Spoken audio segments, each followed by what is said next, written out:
You are welcome to the Federal Ministry of Environment, the Green Building, for this ministerial press briefing on the activation of the safe post-COVID reopening of our schools.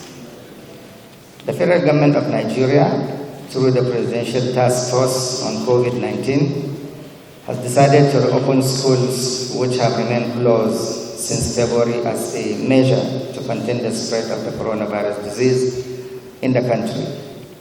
The schools reopening, however, is to be done in strict compliance with the directives of the PTF and based on the guideline for safe reopening of schools issued by the federal government under PTF, being a major COVID-19 containment protocol. In the last few months, the Federal Ministry of Environment and that of the Education have been collaborating to put in place necessary safeguards for safe operation of our learning environment. The protection of the health of learners and their caregivers is very crucial. This saw to the decontamination / disinfection by our Federal Ministry of Environment of the federal colleges, or rather unity schools, and the deployment of 40,000 environmental emergency volunteer corps to man environmental health surveillance desks and enforce the COVID-19 protocol issued by PTF at the centers during the WAEC Senior School Certificate examination. The interim report showed that the project was a huge success. In furtherance of the collaboration, our ministry is also working to realize the objectives of the Federal Ministry of Education's guidelines on safe reopening of schools and learning facilities. The guidelines has substantiated roles of education stakeholders regarding the process, risk mitigation and safety assurance. As a major stakeholder in this, the Ministry of Environment is set to play its role in the entire chain of events. Accordingly, the environmental health officers, the environmental health emergency volunteer corps will be utilized as was done previously based on the outcome of their performance in the examination center's surveillance. This time around, we shall be activating 60,000 of such volunteers to cover schools in all the 774 local government in the Federation. The 60,000 environmental health volunteers will be working with other stakeholders at the subnational level in accordance with the guidelines for the safe opening of schools. The roles of the environment sector generally and specifically that of the environmental health practitioners includes participating in developing detailed protocols, established and maintaining prescribed hygiene standards and practices, including water, sanitation and hygiene, that is wash provisions, additional measures of temperature checks and screening, hand hygiene, access to adequate gender-segregated toilet facilities, adequately ventilated classrooms and hostels accommodation, use of face masks, proper hygiene, proper food preparation and handling using the protocol, as well as disposal of water waste also apply. Furthermore, it is the duty of the environmental health officers to prioritize the immediate setting up of school environmental health clubs where none existed prior to COVID-19 pandemic, and as well resuscitate those not properly functioning. These clubs, essentially run by selected learners, would help in implementing directives of the teacher-driven school hygiene committees. It is also appropriate to advise school managers to introduce hygiene and sanitation prefectship to ensure proper compliance and daily guidance of learners. In the same vein, environmental health officers working in the state and local governments are hereby directed to key in to the training of teachers, administrators, and other education personnel on safe and hygiene measures, namely disinfection, safe distancing, hand hygiene, use of face masks and shield, noting that the use of just shield is not acceptable, but you can combine shield and face mask, respiratory hygiene and waste management as well. They will also play a vital role in the development of information, education and communication materials on hygiene and sanitation for use around the premises and in classrooms.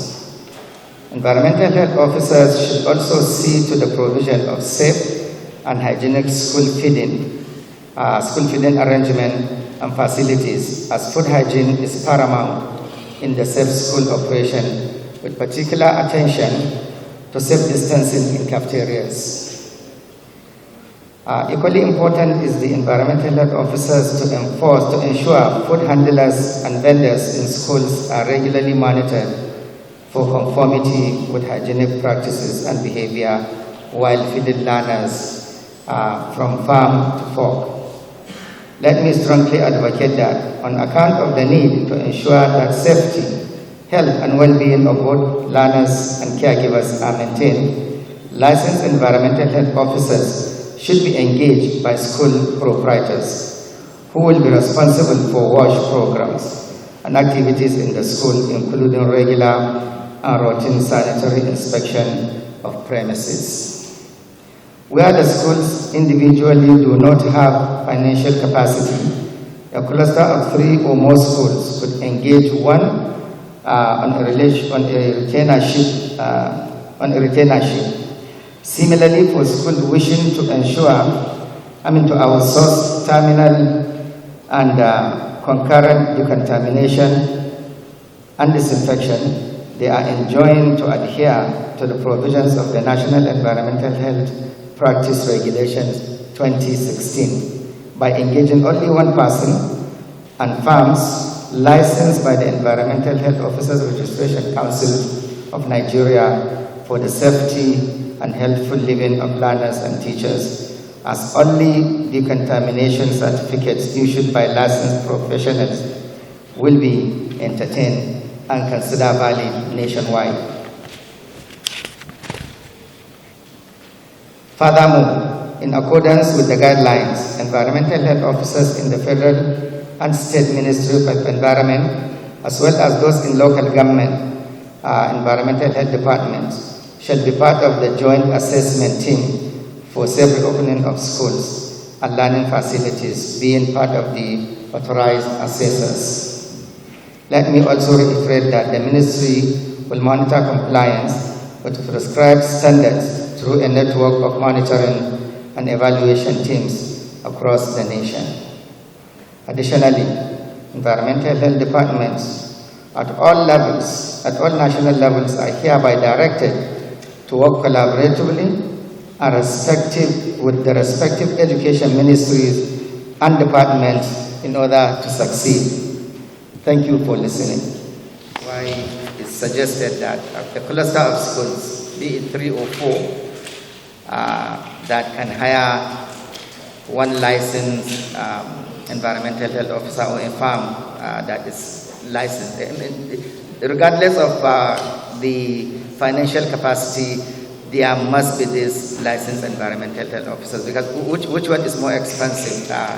Just defaulting and having hundreds of children getting infected with coronavirus, or doing whatever possible to get. So now, will there be sanction? Definitely. Any program or enforcement that has no sanction is just as good as not even instituting it. So there is sanction, and that is provided in the health regulation that I just mentioned. Definitely there will be sanction, definitely. Will environmental health volunteers be trained? Yes, actually we have already trained a large number, and I believe the HEROCON will probably, as the need arises, will seek and train more. In addition to training brand new volunteers, also we do have, of course, the retired ones that were called back into action and that were willing to come back and contribute This is a crisis in the nation, and we need everybody's hand on deck. So yes, volunteers will be trained. If you want to be one of them, we'll be happy to train you. Thank you. Okay, as it was mentioned previously, we trained, actually, we first recall the retired ones, and then we trained 3,000, and then another 3,000. Up to the tune of, during the examination, we were able to deploy 40,000, now 60,000. So we are escalating the response as the need arises. By the time we come to open every single institution in the country, we will do the same thing. We will up the number, just as she was asking if we can train. So this is continuous. It's being monitored continuously. Wherever we used to have like 2 officers, let's say at local government, and then during the pandemic, we upped that to 4, and in some places more than that. So this is based on the response, what we see and what we need to do.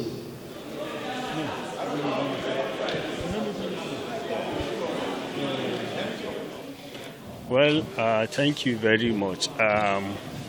You know, today is another landmark achievement made by the Federal Ministry of Environment under the leadership of Dr. Mohammed Mahmoud Abubakar.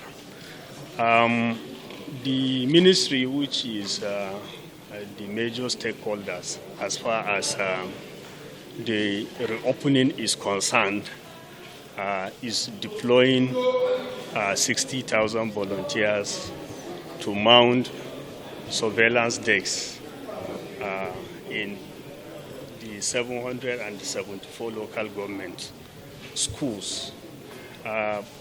Going back to your question, you know the federal government has a rolling plan on easing down the lockdown, and is stage by stage. If you recall, the federal government opened up the 19,000 examination centers for WAEC. Now, the secondary school is being gradually, as directed by the PTF, been opening. So it's a gradual process. So other learning institutions too are part of Nigeria, and I believe the federal government is making effort to gradually open up so that at least the guideline issued will be released intermittently as the lockdown is being eased out. Okay, is there a timeline for this particular exercise? Yes, there is a timeline,